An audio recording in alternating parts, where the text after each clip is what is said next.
রাজধানীর আকাশে সকাল থেকেই ঝরছে আশ্বিনে বৃষ্টি। এক পশলা ভারী বর্ষণের জলাবদ্ধতায় নাকাল নগরবাসী। দুর্ভোগে পড়তে হয় অফিসগামী মানুষদের। কোথাও কোথাও বৃষ্টি থামলেও মেঘে ঢাকা আকাশ আজ এমনই মেঘলা থেকে মেঘাচ্ছন্ন থাকতে পারে বলে জানিয়েছে আবহাওয়া অধিদপ্তর। সেই সঙ্গে হতে পারে বৃষ্টি বা বজ্রবৃষ্টি।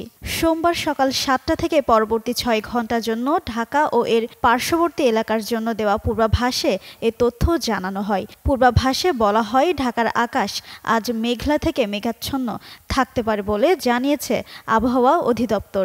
সেই সঙ্গে হতে পারে বৃষ্টি বা বজ্রবৃষ্টি। সকাল ৬টায় ঢাকার তাপমাত্রা রেকর্ড করা হয়েছে ২৭ ডিগ্রি সেলসিয়াস। এই সময় বাতাসের আর্দ্রতার পরিমাণ ছিল ৯৬%। গতকালের সর্বোচ্চ তাপমাত্রা ছিল ৩৩.৭ ডিগ্রি সেলসিয়াস।